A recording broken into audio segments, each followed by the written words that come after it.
Hello, everyone, and welcome to another episode of the Strategy International podcast. Thank you for tuning in once again. For those of you, if it's your first time here, Strategy International is a global think tank that brings together great minds from all over the world that research, discuss, and analyze topics of global interest, such as international relations, policy, strategy, defense, economy, and much, much more. Speaking of great minds, we have another great guest today. Before we get to that guest, let me remind you all to go to strategyinternational.org for all information on Strategy International, all the research papers, webinars, and all the interesting things happening over there. Today we have Stefano Deleidi, a senior executive and expert in international trade and business with over 35 years experience in the private sector for a number of multinationals and industries, and he's also a senior consultant on international trade and business over at Strategy International. Stefano, thank you so much for accepting our invitation. Thank you for having me. It's a pleasure. I want to get right to it because I'm very excited. We're going to talk about China. We haven't had the opportunity to have people with the experience and knowledge of that region in other podcasts. We have done a few, but not that many. So every time we get an opportunity to talk about that very specific region, I'm particularly excited. Now, of course, China, we're going to talk about, the role it's had strategically, geopolitically, and economically. And of course, for everyone or anyone that's been following the developments over the last 5-6 years, they've certainly noticed that, the Chinese relations, especially with the West, have been more and more fragile. And I want to reference an editorial that you wrote a couple of months ago, and for anyone interested, you can find that at strategyinternational.org. It's entitled, "Is the Western Gold Rush to China Over, and What is the Alternative?" A very interesting title. And in this editorial, you suggest that there seem to be more and more Western companies that are leaving China. Now, for the benefit of the people listening or watching, can you take us through that? Can you give us a little brief explanation on what you wrote about and the reasons why you think this is happening? Well, thank you first of all for having me. As I mentioned, I think it's important to look back how China became what we have come to know in the last 20 years or so. Everything started with Deng Xiaoping, who first decided to open China after the death of Mao Zedong. Deng Xiaoping was the first one who actually opened the Chinese economy to the West.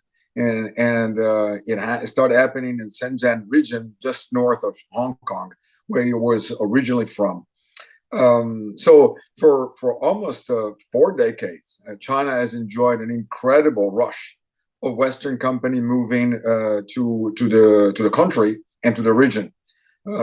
Many of the reasons are, and we will explore some of them, but fundamentally, in the beginning, there was a need to enter a market and possibly use at a time where more capital intensive, more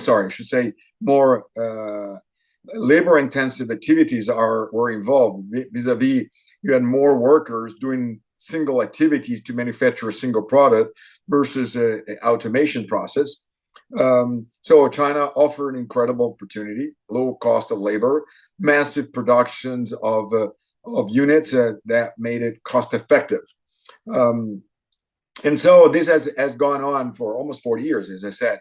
And then I think with the election of Xi Jinping as new president, with China becoming more certain into the region, and then obviously the most recent pandemic has caused many Western companies to realize that they have put too many eggs in one single basket. Now, we are not here to discuss whether Xi Jinping re-elections or current position is right or wrong. It's just a fact.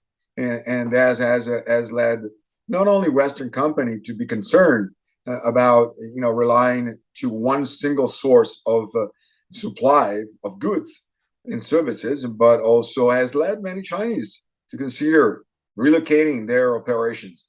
We have seen some of the most famous Chinese billionaires disappear or leave China and see their fortune being cut apart for different reasons.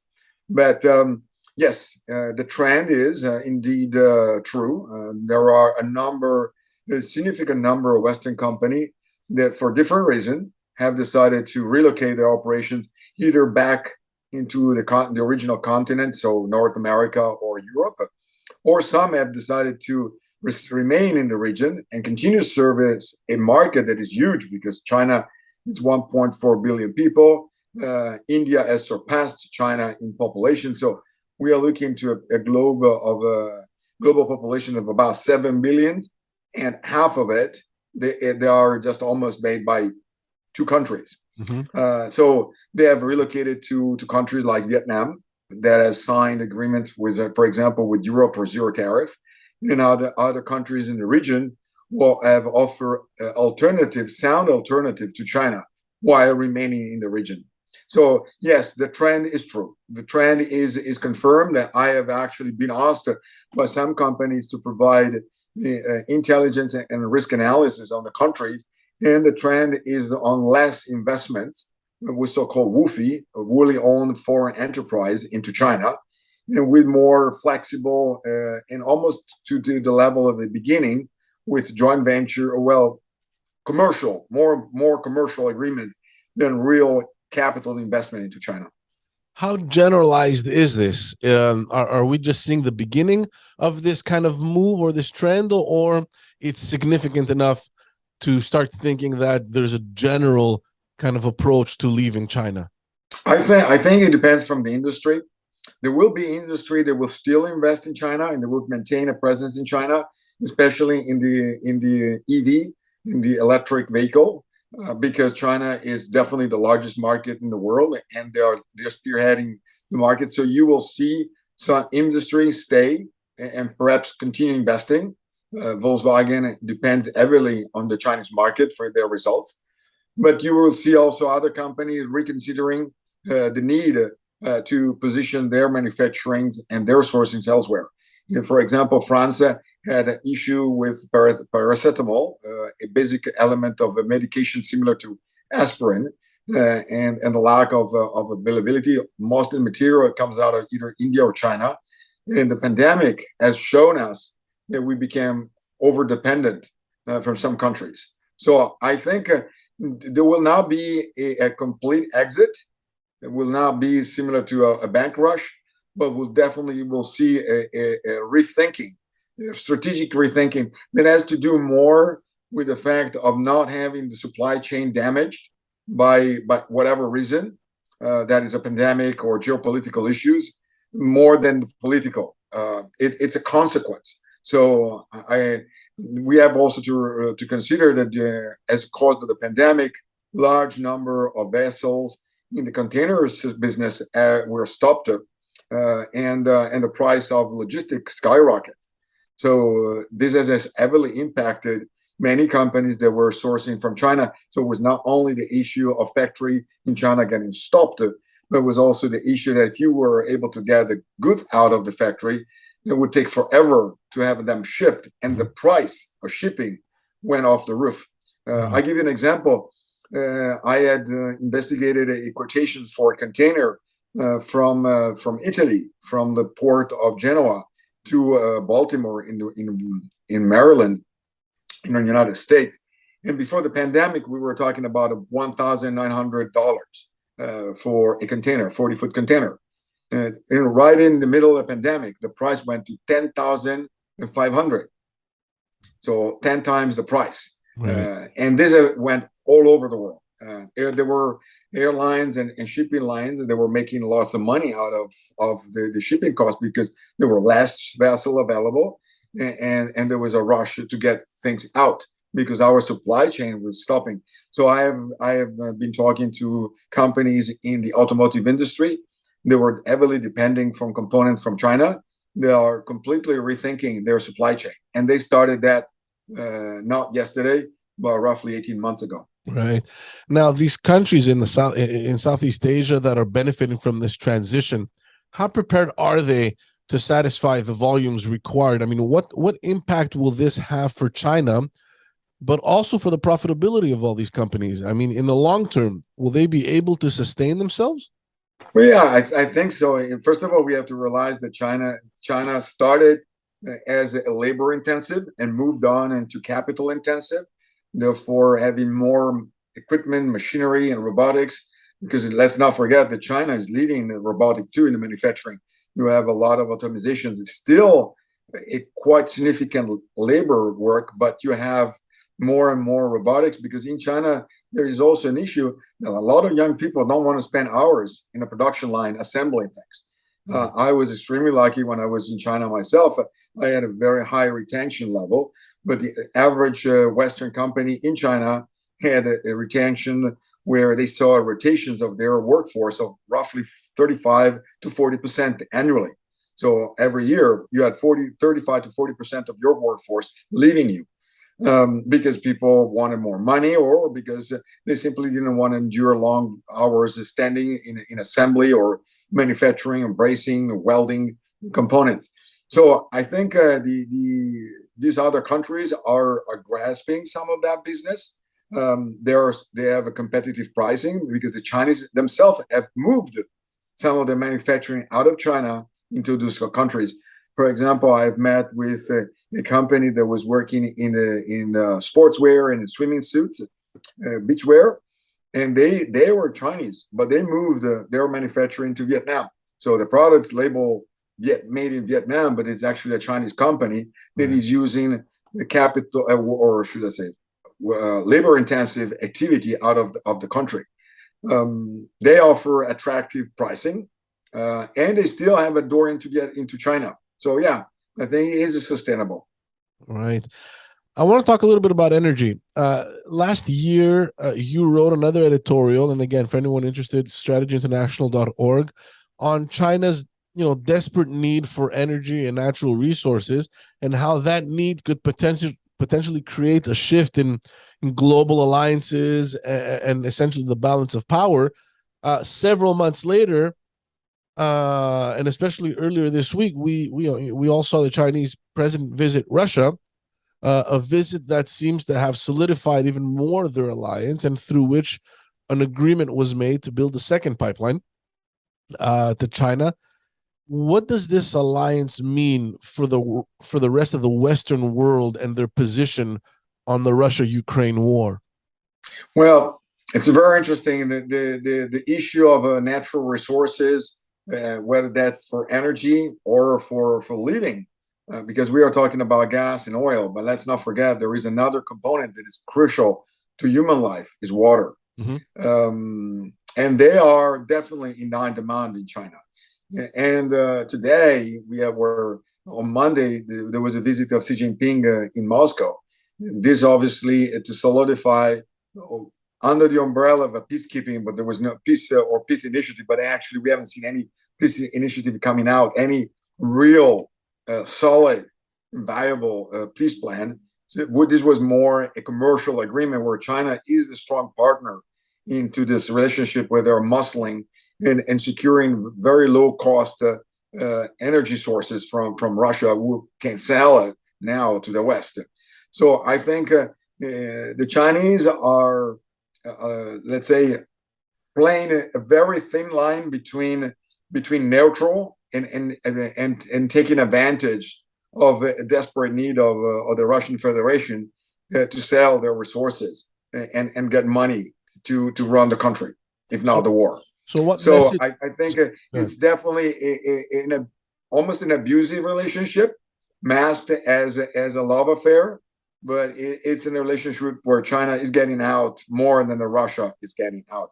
So what message is China sending to the Western world that has seemed to have created this coalition against against Russia, and then suddenly you have China making these steps and taking these initiatives that are going kind of countercurrent from what the rest of the world is doing? Well, China. Let's not forget that China has begun long ago in expansion mode. Even though they classify themselves not as a colonial power, they're acting very much like a colonial power, and so they neo-colonial. So they are expanding and they are taking advantages. What China and Russia have in common is a dislike on the hegemony that the United States have been sort of enjoying since the end of World War II.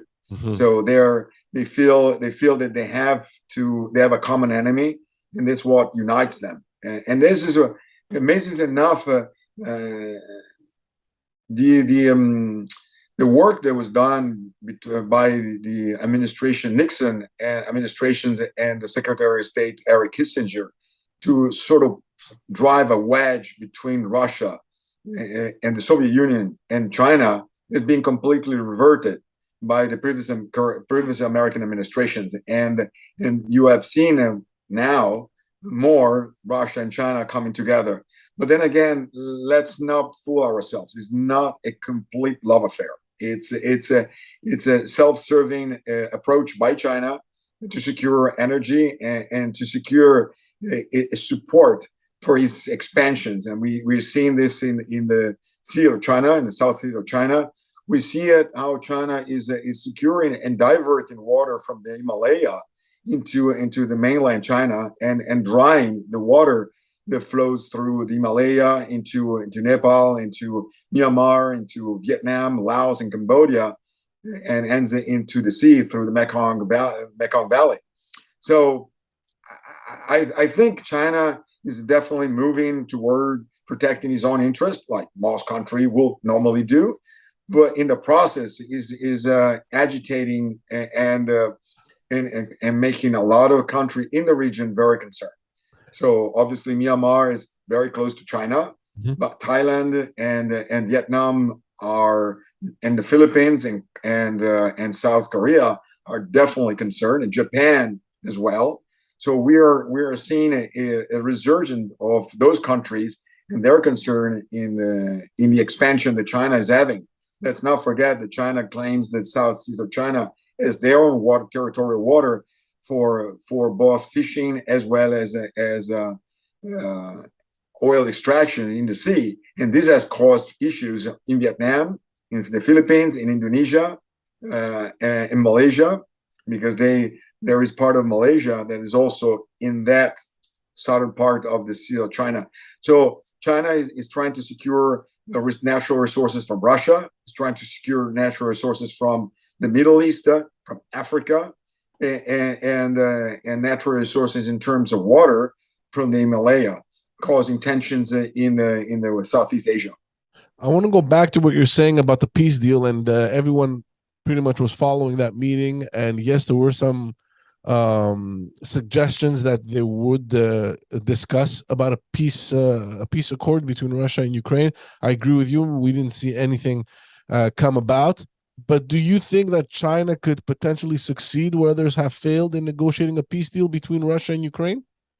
I seriously doubt it. They are not a credible neutral party.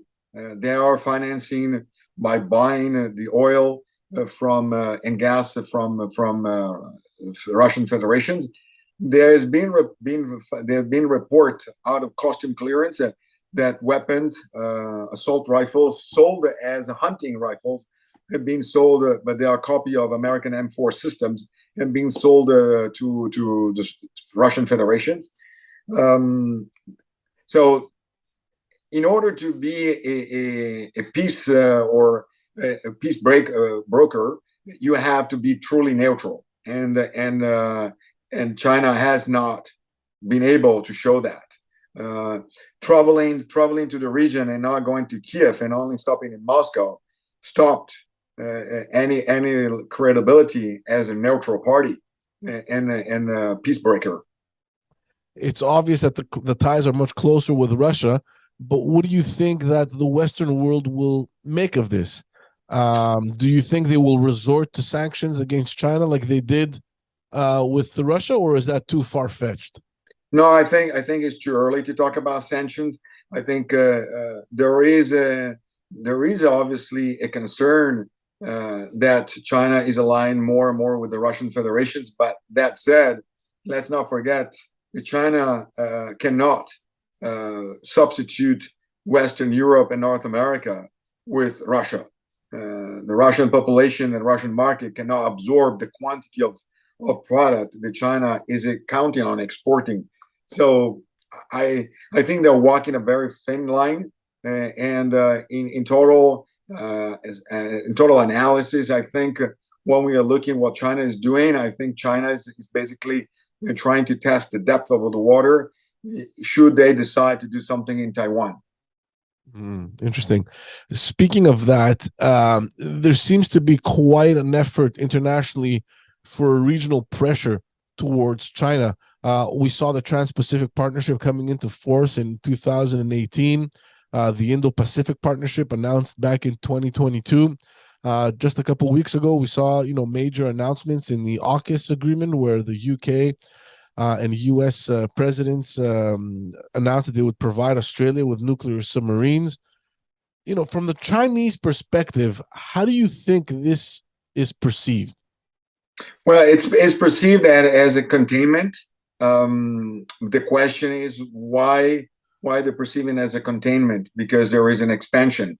So the problem is that both sides are seeing the world as their own center. I often use the analogies that if you were to travel to Europe and pick in a bookstore an atlas, you will find Europe in the middle, the Asia on your right, and the Americas on the left. If you go to North America, if you pick a similar book, you will find the Americans right in the center, Europe to the right, and Asia to the left. Obviously, if you're going to Asia and you pick an atlas, you're going to find that Asia is right in the center. So the issue here is that Asia sees themselves, or China in particular, sees themselves the center of the world. They see that the world is shifting toward Asia for whatever reason that we can elaborate. And so they start taking a more certain positions. Now, if you were to look at the map of the world, and in particular that specific area of China, Korea, Japan, Taiwan, and the Philippines, if we look at straightforward, you will see China on the top, in Vietnam on the south, Japan up in the north with Korea, and in south you will have Philippines, Indonesia, Malaysia. But if you were to take the map and rotate and have China right on the center front, and Japan on your left, and the Philippines on your right, they see that part of the sea being blocked by Taiwan, and therefore they see this as a blocking step for them to expand into the Pacific. The problem that the Chinese don't realize too, that America is facing part of the Pacific. So America sees themselves not only as American continent, United States as a state inside the American continent, but they see themselves as also as a Pacific, because they have a large part of their territory facing the Pacific, whether it's the Alaska, California, or Oregon, and the state Washington, Hawaii, and Guam are territory of the United States in the Pacific. So you have a natural competition in the region. I think the fact that Australia and UK and United States have signed an agreement to supply nuclear submarine to Australia should not be as understood as a supply nuclear attack submarine. This is a submarine who have the capability to be out at sea for a longer time versus diesel submarines. So what concerns China is that this submarine could be actually stationed out at sea for a longer time, not the fact that they can strike China with nuclear weapons, because Australia has no aggressive attitude toward China.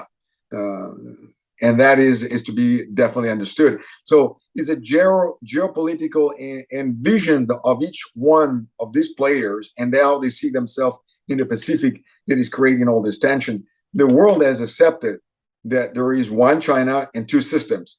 What the world is concerned is how things have changed, even though this agreement existed for Hong Kong and Macau. They are concerned to see this this change of rules, which happened ahead of schedule, has occurred in Hong Kong and Macau. They are concerned to see this happening in Taiwan with perhaps the use of force, which is it's not an ideal scenario you would want to see. Do you think it's a feasible scenario that sooner than later there will be some military action there? It is something that is being considered, and in the United States there are think tanks and strategic groups that are considering the effect of a possible conflict. They envision the loss of a 2 aircraft carrier by the United States, and massive losses of China, and the possible invasions of Taiwan by the People Liberation Army. We hope that this scenario will not play out. The concern is that China is trying to assert themselves, and the United States has not done much to appease or to de-escalate. The visit of the Speaker of the House, Nancy Pelosi, last year to Taiwan has accentuated the tensions. The United States is currently conducting training of Taiwanese troops in California, and there are the number of military advisor to Taiwan has increased by the United States from, I believe, fewer than 10 to almost 200 today. So this is seen by China as an act of interference, and not recognitions of one country, two systems. So I think more effort has to be done to de-escalate, but I don't see anything de-escalating in the near future, not in the next 24 months. Because when you see all these agreements that are done, and you look at it from China's perspective, it feels as though pretty much everyone around them is pressuring China, almost everyone in the region. And I was just thinking, what kind of retaliatory strategy could China engage in against all this pressure? Well, let's not forget that these actions are occurring as a result of actions that were undertaken by China in the first place. Now, I'm not discussing that is right or wrong, but when China start turning coral reef into artificial islands and reclaiming this coral reef into islands and turning them to military installations, this has created concern in the region. Concern in territorial waters that contested on existing islands and these new islands, because you realize that once you have an island, you can dictate 12 nautical miles as your territorial water. So if you start building artificial islands, reclaiming coral reef and turning them into islands, then you are automatically expanding your territorial waters. And you're reducing the freedom of navigation. So this has created concern not only in the West, that depends on these waters to be a source of route for ships and vessels to carry goods from Asia to the West, but is also creating tension locally. About 5 years ago, there were civil unrest in Vietnam, caused by the fact that the Chinese put an oil rig in the Vietnamese territorial water. So China has claimed territorial water, has expanded. They have invested heavily in their navy. This has created concern in countries that for a long time were not particularly friendly to the West. Vietnam fought for a long time for his own independence. It used to be a colony.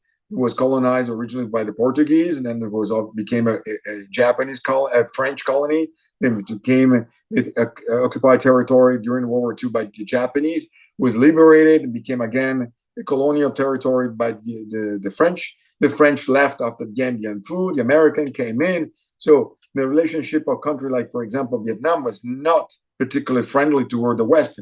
But today, Vietnam is moving closer and closer to the West. Why? Because they feel threatened. And if you look around, except perhaps for Myanmar, there's not one single country that today doesn't look China with some sort of concern. And that's not to be forgotten also the tension that run between India and China on territorial. There are on a regular basis confrontation between China and India. Very interesting. Stefano, I don't want to take much more of your time. For anyone listening or watching, where can they follow you? Where can they read your research? Where can we lead them so they can Well, learn more about you? definitely in Strategic International, I enjoy the contributing with articles, and I'm available. Should anyone be interested to continue on LinkedIn, and of course, if they are interested in our services, they can reach out to Strategic International, and I own also a consulting company, cdasiapacific.com. It's a company, it's a website of my company. But again, I encourage your audience to follow us and to reach out to me through Strategic International and the services we can provide as a think tank.